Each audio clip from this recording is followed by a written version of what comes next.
Hi friends, இன்றைக்கி கத்திரிக்காயில் பஜ்ஜி செஞ்சு பார்க்க போகிறோம் பாருங்கள். இதுக்கு 2 கப்பு கடலை மாவு, 1/4 கப்பு அரிசி மாவு,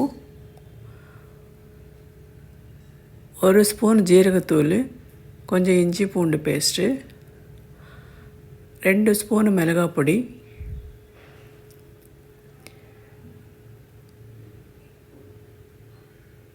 கால் ஸ்பூன் மஞ்சள், உங்களுக்கு தேவையான அளவு உப்பு போட்டுக்குங்க. தண்ணி ஊற்றி மாவு இங்கே கட்டியாக பிசைஞ்சிக்கணும். இந்த பக்குவத்தில் மாவு இருந்தால் போதும். இந்த மாதிரி கலவையை பிசைஞ்சு வச்சுக்கோங்க. இப்போது அடுப்பில் பேன் வச்சுட்டு கத்திரிக்காவை 4 இருக்குங்க. இந்த மாதிரி எல்லா கத்திரிக்காவும் 4 கீறிட்டு பேனில் போட்டு மிதமான சூட்டில் வறுத்துக்குங்க.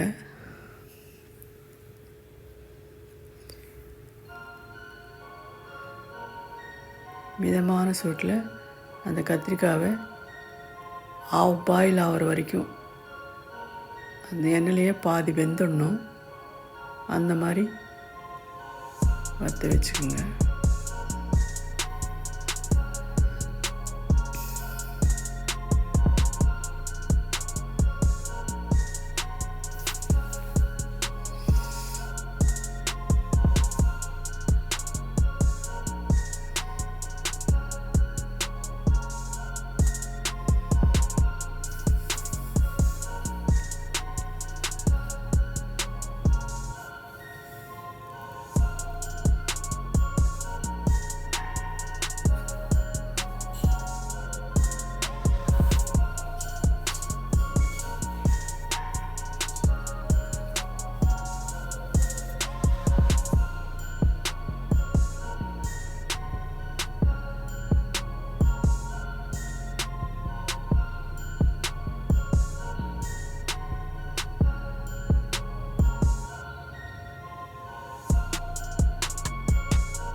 இப்போ நல்லா கத்திரிக்காய் வெந்துடுச்சு.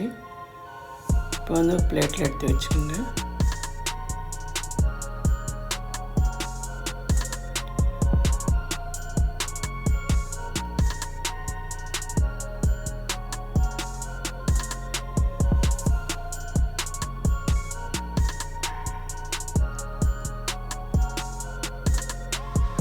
அந்த பேன்லேயே எண்ணெயை ஊற்றிட்டுங்க. எண்ணெயை ஊற்றிட்டு இந்த கத்திரிக்காவை எல்லாம் பஜ்ஜி மாவில் முழுக்கி எண்ணெயில் போட்டுடுங்க.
இப்போ ஒரு பவுல் எடுத்துக்கிட்டு அதில் ஒரு பெரிய ஆனியன் ஒன்று கட் பண்ணி வச்சுக்கோங்க.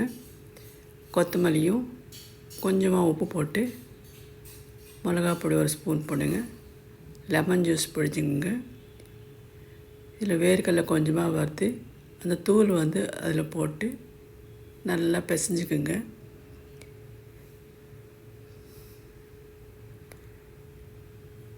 இப்போ இந்த கலவையை பஜ்ஜியை கொஞ்சம் கீறிட்டு அதுக்குள்ளே வச்சுட்டு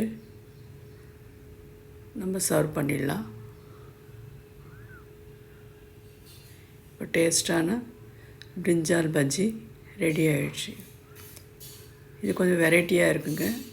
பஜ்ஜி லவர்ஸுக்கு எப்பவும் பனானா பஜ்ஜி சாப்பிடாம இது பிரிஞ்சால் பஜ்ஜி வெரைட்டியாக இருக்குது பாருங்கள். ஒரு வாட்டி வீட்டில் நீங்கள் ட்ரை பண்ணி பாருங்கள். பிடிச்சிருந்தா வீடியோவுக்கு ஒரு லைக் போடுங்க. இப்படிக்கு உங்கள் விஜி.